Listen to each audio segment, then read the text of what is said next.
नमस्कार, story.com या नव्या व्हिडिओ तुमचं स्वागत. मी विशाल.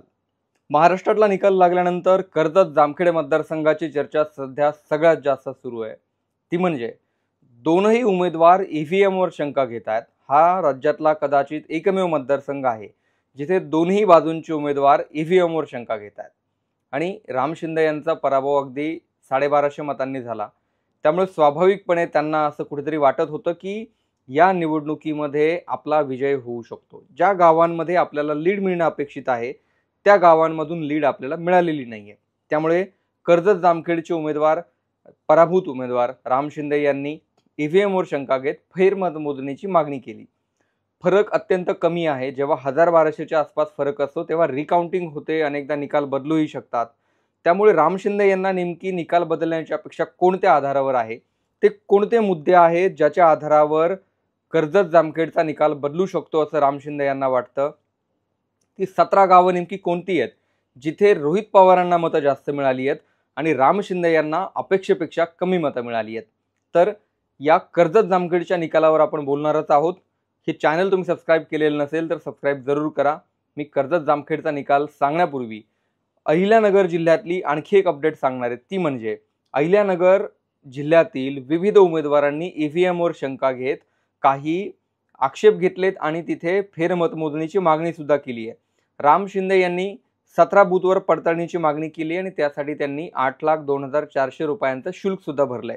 मी राम शिंदे यांच्यावरती येणारच आहे, पण पवार गटाचे राहुरी मतदारसंघातील पराभूत उमेदवार प्राजक्त तनपुरे आणि याच पक्षाचे कोपरगावमधील पराभूत उमेदवार संदीप वरपे आणि पारनेरमधील पराभूत उमेदवार राणी लंके यांनी सुद्धा फेरमतमोजणीचे अर्ज केलेत. त्यांनी सुद्धा फेरमतमोजणी व्हावी आणि ईव्हीएमवर आम्हाला शंका आहे, या गावात आम्हाला लीड कमी मिळाले, त्याची फेरमतमोजणी व्हावी यासाठी त्यांनी सुद्धा लाखो रुपयांचं शुल्क भरलंय.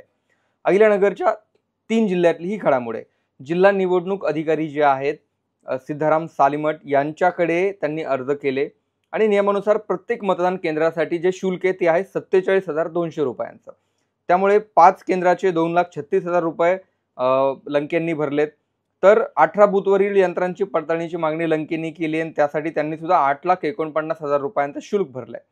तर संगमनेरमध्ये आपल्याला माहिती आहे खूप धक्कादायक निकाल लागला. महाराष्ट्रात कदाचित हा निकाल कोणालाही अपेक्षित नव्हता. बाळासाहेब थोरात पराभूत होतील. राज्यभरातील लोकांना असं वाटत होतं की बाळासाहेब थोरात कधीच पराभूत होऊ शकत नाहीत. मात्र या मतदारसंघातल्या काही घडामोडी, राजकीय समीकरणं यामुळे बाळासाहेब थोरात यावेळी पिछाडीवर गेले आणि ते पडले. बाळासाहेब थोरात का पडले याचा मी संगमनेरमध्ये जाऊन एक व्हिडिओ केलेला आहे, तो तुम्ही आपल्या चॅनलवरती पाहू शकता. तर तुर्तास आपण पुढच्या विषयाकडे वळूयात. आता जेव्हा बाळासाहेब थोरात यांनी 14 बूथसाठी 6,60,000 रुपये भरलेत, पण जेव्हा फेरमतमोजणीची मागणी होते तेव्हा नेमकं काय होतं?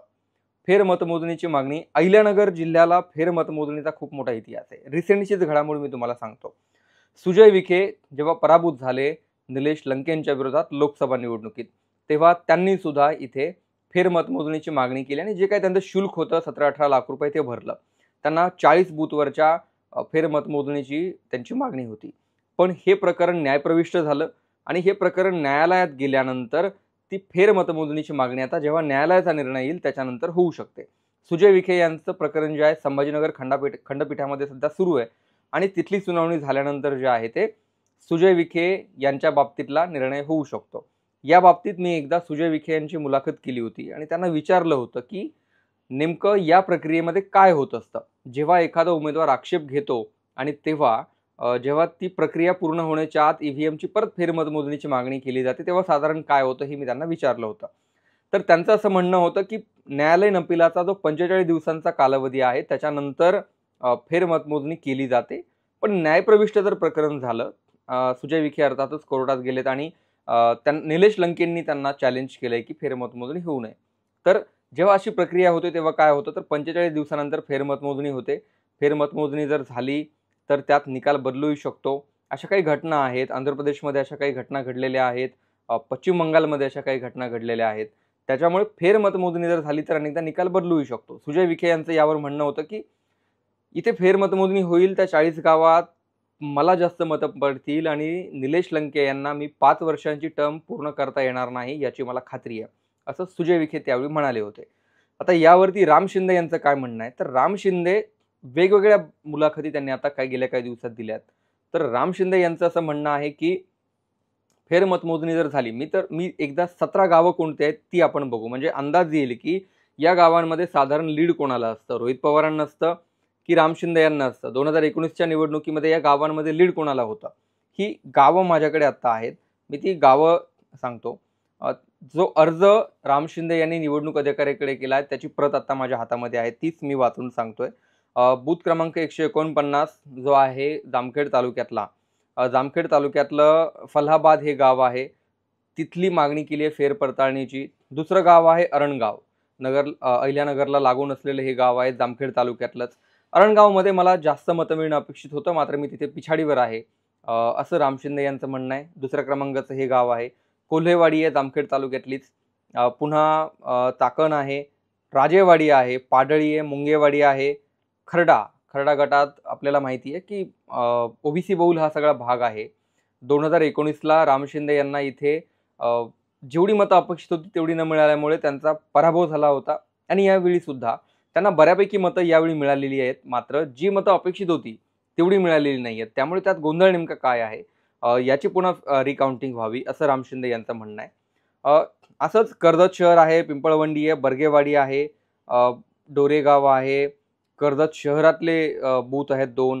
तर वेगवेगळ्या भागातले जे बूथ आहेत त्या बूथच्या यादी त्यांनी दिली आहे. 149 क्रमांकाचा बूथ, 125 क्रमांकाचा बूथ, 89 क्रमांकाचा, असे 17 बूथ आहेत. त्याची यादी निवडणूक निर्णय अधिकाऱ्यांकडे राम शिंदे यांच्याकडून देण्यात आली आहे आणि याची रिचेकिंग व्हावी, रिव्हेरिफिकेशन या मतांचं व्हावं असं राम शिंदे यांचं म्हणणं आहे. यासाठी त्यांनी प्रति बूथ 47,200 रुपयाची फीस आहे, जे शुल्क आहे, त्याच्याप्रमाणे 8,02,400 रुपये त्यांनी भरलेले आहेत. त्याच्यामुळे अर्थातच निवडणूक निर्णय अधिकाऱ्यांकडून यावरती निकाल येऊ शकतो. आपण आता शेवटच्या मुद्द्याकडे वळणार आहोत, ते म्हणजे कर्जत जामखेडचा निकाल खरंच बदलू शकतो का? कर्जत जामखेडच्या दोनही उमेदवारांच्या बाबतीत बोलायचं झालं तर मी जेव्हा या बाबतीत कायदा तज्ज्ञांशी बोललो, सल्ला घेतला की अशा परिस्थितीमध्ये नेमकं काय केलं जातं. रिव्हेरिफिकेशन अर्थातच निवडणूक आयोगाकडून केलं जातं, तो अधिकार आहे आणि त्यांना शुल्क भरून पुन्हा एकदा रिव्हेरिफिकेशनचा अधिकार दिलेला असतो. खरं तर राम शिंदे यांनी त्याच वेळी रिव्हेरिफिकेशनची मागणी केली होती, फेरमतमोजणीची काही शेवटच्या राऊंडची. आपल्याला माहिती कर्जत जामखेडचा निकालाचा सस्पेन्स हा शेवटच्या फेरीपर्यंत चालला होता, त्यावेळी आपण लाईव्ह निकाल पाहत होतो. तर तो निकालाचा सस्पेन्स जो आहे तो शेवटच्या फेरीपर्यंत चालला होता आणि राम शिंदे यांनी तेव्हा सुद्धा मागणी केली होती की फेरमतमोजणी व्हावी. रोहित पवारांनी अत्यंत गंभीर आरोप तेव्हा केले होते. त्यामुळे रोहित पवार जरी कुठेतरी विजयी झालेले असले तरी ते अस्वस्थ आहेत आणि रोहित पवारांनी सातत्याने राम शिंदे यांच्यावरती आरोप केलेत, यंत्रणेचा गैरवापर होत असल्याचे आरोप केले. रोहित पवारांनी जरी आरोप केले असले तरी राम शिंदे यांनी पाठपुरावा कायम सुरूच ठेवला आहे आणि अर्थातच कर्जत जामखेडचा जो फरक आहे तो खूप कमी असल्यामुळे रोहित पवारांचा सस्पेन्स, त्यांची धाकधूक ही कायम आहे. पारनेर असेल किंवा कोपरगाव असेल, राहुरी असेल, या मतदारसंघातील पवार गटाच्या उमेदवारांनी सुद्धा फेरमतमोजणीचा अर्ज केलाय, पण त्यांचा फरक खूप जास्त आहे, त्यामुळे त्यांना फार अपेक्षा नाही आहेत. पण कर्जत जामखेडचा सस्पेन्स कायम राहणार आहे. मी 2-3 दिवसापूर्वी गोपीचंद पडळकर यांची जेव्हा मुलाखत केली त्यांनी तेव्हा सुद्धा हा मुद्दा उपस्थित केला होता की कर्जत जामखेडमध्ये निकाल बदलण्याची आम्हाला अपेक्षा आहे, तसा विश्वास आहे राम शिंदे यांना आणि त्याच्यामुळे रोहित पवारांची धाकधूक वाढली आहे. रोहित पवार सातत्याने ईव्हीएमवर आरोप करतायत आणि रोहित पवारांनी ईव्हीएमवर आरोप करण्याचं कारण सुद्धा हेच आहे असं गोपीचंद पडळकर म्हणाले होते. त्यामुळे आपल्याला त्या काही दिवसात, म्हणजे अर्थातच 45 दिवसांची मुदत संपल्यानंतर कळेलच. निकालाच्या दिवसापासून पुढे 45 दिवस, म्हणजे 23 तारखेला निकाल लागलाय, तिथून पुढच्या 45 दिवसानंतर ही रिकाउंटिंग होईल आणि त्याला जर कुणी कोर्टात चॅलेंज नाही केलं तर तातडीने ही रिकाउंटिंग केली जाऊ शकते मुदत संपल्यानंतर आणि कर्जत जामखेडबाबतचा सस्पेन्स जो आहे तो संपेल. तुमचंही मत या बाबतीत कमेंटमध्ये जरूर कळवा. हा व्हिडिओ आवडला असेल तर शेअर करा आणि चॅनल सबस्क्राईब करायला विसरू नका. पुन्हा भेटू नव्या व्हिडिओत.